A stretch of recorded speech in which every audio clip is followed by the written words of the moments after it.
तो दोस्तों, हार से हाहाकार मचा हुआ है सारे देश में, इंग्लैंड से लेकर के इंडिया तक। और कहीं ना कहीं सवाल जो है वो उठते जा रहे हैं, दिन पर दिन बढ़ते जा रहे हैं गौतम गंभीर पे, द जीजी एरा पे। क्योंकि जीजी एरा जब से शुरू हुआ है गौतम गंभीर की कोचिंग में, हमने 9 टेस्ट मैचेस खेले हैं। उसमें से सिर्फ हमें जीत एक टेस्ट मैच में मिली है, जो थी पर्थ की जीत।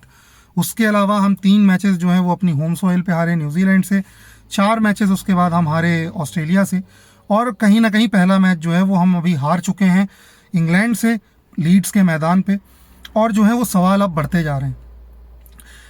इसके बीच एक बड़ी खबर और निकल के आ रही है कि जसप्रीत बुमराह जो है वो दूसरा टेस्ट मैच मोस्ट लाइकली नहीं खेलेंगे। अब जसप्रीत बुमराह के बारे में ये चीज़ तो हमें बहुत पहले से पता थी, सीरीज शुरू होने के पहले से पता थी कि जसप्रीत बुमराह जो है वो इस सीरीज में सिर्फ और सिर्फ 3 मैचेस खेलने वाले हैं। अब वो 3 मैचेस कौन से होते हैं वो मैनेजमेंट डिसाइड करता, बट हमें ये पता था और हम मेंटली इस चीज़ के लिए रेडी थे कि जसप्रीत बुमराह जो है वो सिर्फ 3 मैच खेलेंगे, क्योंकि उनका वर्कलोड, उनकी जो बॉडी है वो उनको उतना ही अलाउ कर रही है। और डॉक्टर्स और फिजियोज ने भी यही सलाह दी है उनको कि आप ज़्यादा वर्कलोड जो है अपना ना बढ़ाएं और आप सिर्फ 3 मैच ही खेलें। तो पोस्ट मैच प्रेजेंटेशन पे जब पोस्ट मैच में जब गौतम गंभीर आए प्रेस कॉन्फ्रेंस में, तो एक पत्रकार ने उनसे सवाल पूछा कि क्या आपकी प्लानिंग या स्ट्रेटजी में कोई चेंजेस होने वाले हैं रिगार्डिंग जसप्रीत बुमराह, जबकि सीरीज की जो स्कोर लाइन है वो 1-0 हो चुकी है अभी इन फेवर ऑफ इंग्लैंड। तो उनका कहना था कि नहीं, जसप्रीत बुमराह के साथ हमारा प्लान जो है वो इंटैक्ट है, हम उन्हें 3 मैचेस ही खिलाने वाले हैं। कौन से 3 मैचेस होंगे उस पर मैनेजमेंट डिसाइड करेगा, क्योंकि जसप्रीत बुमराह जो है वो एक बहुत इंपॉर्टेंट प्लेयर है, बहुत बड़े प्लेयर हैं, ना सिर्फ रेड बॉल क्रिकेट में, वाइट बॉल क्रिकेट में भी। तो कहीं ना कहीं उन्होंने ये साफ कर दिया कि जसप्रीत बुमराह जो है वो मोस्ट लाइकली दूसरा टेस्ट मैच नहीं खेलते हुए नजर आएंगे। अब अगर मैं शेड्यूलिंग की बात करूं तो दूसरा टेस्ट मैच जो है वो 2 जुलाई से शुरू होना है, 6 जुलाई तक है। तीसरा टेस्ट मैच जो है वो लॉर्ड्स में खेला जाने वाला ऐतिहासिक मैदान है, तो जसप्रीत बुमराह जो है वो वहां खेलते हुए नजर आ सकते हैं 10 से 14 जुलाई तक। उसके बाद तीसरे टेस्ट मैच जो है वो 23 या 24 जुलाई से शुरू हो रहा है, तो 10 दिन का गैप वहां पे भी है। तो मुझे लगता है कि जसप्रीत बुमराह जो है वो तीसरा और चौथा टेस्ट मैच खेलेंगे। 5वां जो ओवल में होने वाला है, कंपेरेटिवली वहाँ की जो पिच है वो स्पिन फ्रेंडली होती है, तो वहाँ पे हो सकता है हमें 2 स्पिनर खेलते हुए दिख जाएं, हो सकता है कुलदीप यादव खेलते हुए दिख जाएं। बट दूसरे टेस्ट मैच की प्लेइंग 11 का क्या, विदाउट जसप्रीत बुमराह इंडिया की बॉलिंग लाइनअप कैसी दिखनी चाहिए? क्योंकि विद जसप्रीत बुमराह अगर आप 3 पेस बॉलर और एक शार्दुल ठाकुर के साथ 373 डिफेंड नहीं कर पा रहे हो, तो बॉस आपकी bowling needs some serious changes. जी हाँ, और कहीं ना कहीं आपको एक ऐसी थिंकिंग के साथ जाना पड़ेगा जो विराट कोहली की थिंकिंग होती थी जब वो कप्तान थे, कि अगर हमारे 7 बल्लेबाज रन नहीं बना सकते तो आपका 8वां बल्लेबाज भी आपको उतने रन नहीं दे सकता कि आप मैच जीत सको।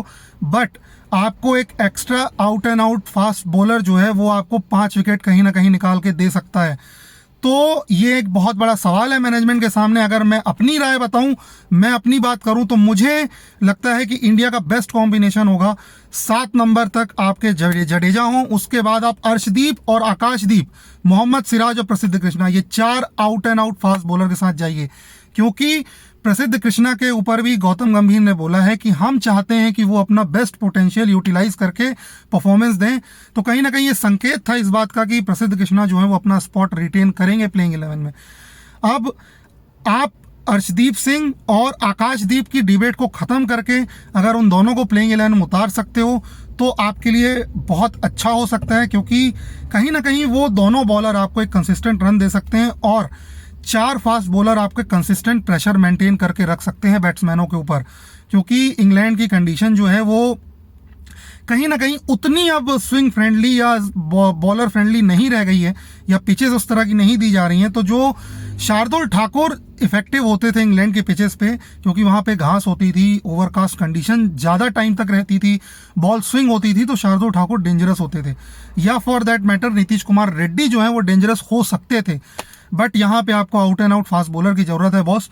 तो कहीं ना कहीं आपको 4 फास्ट बॉलर रखने पड़ेंगे अपनी टीम में।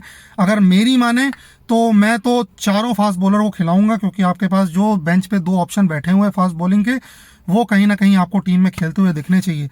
अब अगर मैं इंग्लैंड की बात करूं तो इंग्लैंड की तरफ से एक अच्छी न्यूज़ है और इंडिया के लिए एक और बुरी न्यूज़ है कि जोफ्रा आर्चर जो है वो वापस आ चुके हैं उनके स्क्वाड में। जी हाँ, इंग्लैंड ने अपना स्क्वाड अनाउंस कर दिया है दूसरे टेस्ट मैच के लिए और जोफ्रा आर्चर एकमात्र एडिशन है उस स्क्वाड में। बाकी सारा स्क्वाड जो है वो वैसा का वैसा ही है। एक बॉलर ऐड कर दिया उन्होंने, जोफ्रा आर्चर, और मोस्ट लाइकली वो दूसरा मैच खेलते हुए नजर आएंगे, क्योंकि जोफ्रा आर्चर ने ससेक्स के खिलाफ अपना जो काउंटी मैच है, वो जब इंडिया का पहला मैच चल रहा था इंग्लैंड के साथ टेस्ट मैच, वहाँ पे वो ससेक्स के साथ अपना काउंटी मैच खेल रहे थे और वहाँ पे उनकी परफॉर्मेंस पे इंग्लैंड के सेलेक्टर्स, मैनेजमेंट की नज़र बनी हुई थी उस मैच पे, और कहीं ना कहीं उस मैच की परफॉर्मेंस को देख करके जोफ्रा आर्चर को टीम में वापस लाया गया है।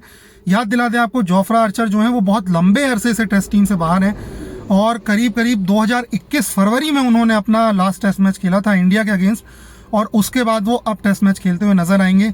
अब आप इमेजिन करिए, जोफ्रा आर्चर 150 की स्पीड, उधर से क्रिस वोक्स 145-150 की स्पीड में इन टैंडम बॉल डालेंगे नई बॉल से और इंडिया के बल्लेबाजों को परेशान कर सकते हैं। तो कहीं ना कहीं रन मेकिंग जो है वो थोड़ी डिफिकल्ट होगी इंडिया के लिए दूसरे टेस्ट मैच में, और इंडिया को भी यही करना चाहिए कि out and out 4 fast bowler लेकर के जाने चाहिए। आप कमेंट बॉक्स में जरूर बताइए कि आप क्या चाहते हैं, प्लेइंग 11 विदाउट बुमराह होनी चाहिए, क्या 7+4 का कॉम्बिनेशन होना चाहिए या 8+3 का होना चाहिए, एक ऑलराउंडर, एक रविंद्र जडेजा और 3 फास्ट बॉलर। आप कमेंट बॉक्स में जरूर बताइए। लाइक करिए, शेयर करिए, सब्सक्राइब करिए।